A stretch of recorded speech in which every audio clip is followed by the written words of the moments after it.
Raden Adipati Arya Wiranata Kusumah V. Itu adalah gelarnya sebagai seorang bangsawan sekaligus Bupati Bandung. Ia bernama asli Muharam, lahir di Bandung 8 Agustus 1888. Muharam adalah putra dari pasangan Raden Adipati Kusumah Dilaga dan Raden Ajeng Sukarsih. Ayahnya adalah Bupati Bandung pada tahun 1874 hingga 1893. Ketika Muharam berusia 5 tahun, ayahnya wafat. Ia lalu diasuh dan dididik oleh ibunya hingga usia 9 tahun. Setelah ayahnya wafat, ditunjuklah 3 orang sebagai walinya, yaitu Raden Martanagara, Bupati Bandung, Raden Ardinagara, Jaksa Bandung, dan Surya Diningrat, Camat Cilokotot atau Cimahi. Kepada ketiganya juga dipasrahkan kewajiban untuk mengurus semua warisan Kusumah Dilaga. Pada usia 9 tahun, Muharam dititipkan pada keluarga Adams untuk mendapatkan pendidikan ala barat. Sekolah formal yang sempat diikutinya adalah ELS pada tahun 1901, sempat melanjutkan ke Osvia hingga kelas 3, kemudian atas anjuran Dr. Snok Hurgronje pada 1904, ia pindah ke HBS atau Gymnasium Willem III di Batavia dan mendapatkan diploma pada 1910. Di Batavia, Muharam tinggal di rumah inspektur sekolah Helwig. Selain belajar di sekolah setiap hari Minggu dari jam 9 pagi hingga 4 sore, ia mendapatkan pelajaran tambahan di rumah Hurgronje. Ia belajar bahasa Prancis, Jerman, dan Inggris. Ketika Raden Ardinagara wafat, Hurgronje menggantikannya sebagai wali bagi Muharam. Selain Hurgronje, tokoh lain yang ikut membentuk kepribadian Muharam adalah Profesor G.J. Ahazu. Setelah lulus HBS, Muharam diangkat sebagai juru tulis di Kecamatan Tanjung Sari dengan gaji 30 gulden.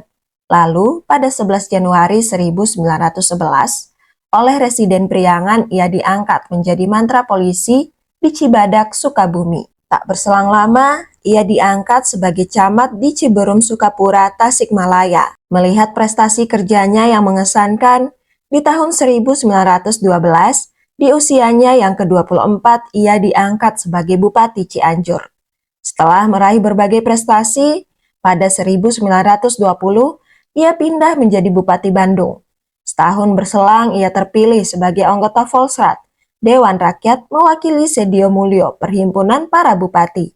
Ia memimpin Bandung selama 2 periode, yaitu tahun 1920 hingga 1931 dan 1935 hingga 1945. Pada 1929, atas inisiatif dan kerja kerasnya, ia berhasil menghimpun Pangreh Praja Pribumi untuk berhimpun dalam organisasi PPBB, Perhimpunan Pegawai Bestur Bumi Putra. Dalam organisasi inilah pegawai dari tingkat juru tulis hingga bupati berbaur secara setara, memperjuangkan kepentingan para pemimpin dan rakyat yang dipimpinnya. Sejak PPBB berdiri, Wiranata Kusumah menjadi anggota Volksrat, mewakili organisasi tersebut. Saat Provinsi Jawa Barat dibentuk pada 1926, ia menjadi anggota Dewan Provinsi, Provinsialerat. Karena terpilih menjadi anggota Badan Pekerja Volksrat pada tahun 1931 hingga 1934, ia tinggal di Batavia dan harus melepaskan jabatannya sebagai bupati yang kemudian dijabat oleh patihnya Raden Hasan Sumadipraja. Selesai menjalani tugas di Batavia, ia kembali menjabat Bupati Bandung untuk periode kedua, tahun 1935 hingga 1945. Selepas dari jabatan Bupati pada saat pendudukan Jepang, Wiranata Kusumah aktif sebagai penasehat Departemen Dalam Negeri dan Administrator pertama. Kemudian beliau diangkat sebagai Kepala Departemen Dalam Negeri sekaligus Kepala Urusan Pendidikan Daerah. Ia juga menjadi anggota Badan Penyelidik Usaha-Usaha Persiapan Kemerdekaan Indonesia (BPUPKI) dan Panitia Persiapan Kemerdekaan Indonesia (PPKI). Dalam persidangan BPUPKI, Wiranata Kusumah menyumbangkan pemikiran penting tentang sistem ketatanegaraan dan penyusunan Undang-Undang Dasar 1945. Hal ini tidak terlepas dari pengalaman panjangnya sebagai anggota Volksrat. Setelah proklamasi kemerdekaan tanggal 17 Agustus 1945, Wiranata Kusuma diangkat menjadi Menteri Dalam Negeri dalam Kabinet Republik Indonesia pertama. Kedudukan itu hanya dijabatnya sampai pertengahan November seiring terjadinya pergantian kabinet.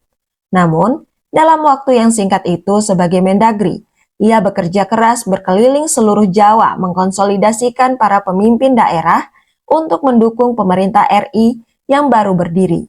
Safari kerja itu ia lakukan setelah berhasil menyelenggarakan Kongres Pangreh Praja pada 2 September 1945. Pada 29 November 1945, ia mendapatkan mandat sebagai Ketua Dewan Pertimbangan Agung dan Penasehat Menteri Dalam Negeri. Jabatan Ketua DPA diembannya hingga Maret 1948. Seiring dengan pergolakan revolusi kemerdekaan, sebagai konsekuensi diterimanya Perjanjian Linggarjati dan Renville. Ibu kota RI pindah ke Yogyakarta, dan terbentuklah negara-negara bagian diantaranya negara Pasundan. Dan sebagai seorang republikan, Wiranata Kusuma pun ikut hijrah ke Yogyakarta. Sejak awal beliau menolak kehadiran negara Pasundan dan tidak terlibat dalam konferensi Jawa Barat yang akan memilih wali negara. Namun, atas desakan rakyat Jawa Barat dan persetujuan dari Soekarno dan pimpinan RI lainnya di Yogyakarta, ia menerima hasil konferensi Jawa Barat III yang memilihnya sebagai wali negara Pasundan, setelah 2 konferensi sebelumnya mengalami deadlock. Setelah penyerahan kedaulatan RI dari Belanda pada 27 Desember 1949, negara Pasundan tercatat sebagai negara bagian pertama yang bergabung kembali dengan Republik Indonesia. Pada 8 Maret 1950, ia ikut membubarkan negara Pasundan yang dipimpinnya. Setelah itu, beliau mulai menarik diri dari panggung politik. Tetapi tidak sepenuhnya lepas dari kegiatan politik. Ia masih memimpin PSII, Partai Sarekat Islam Indonesia, Jawa Barat dan sempat terpilih sebagai anggota konstituante melalui pemilu 1955. Nama Wiranata Kusuma juga melekat dengan sejarah film Indonesia yang pertama, Lutung Kasarung tahun 1926. Selain membantu biaya produksi film bisu tersebut, anaknya pun ada yang ikut bermain.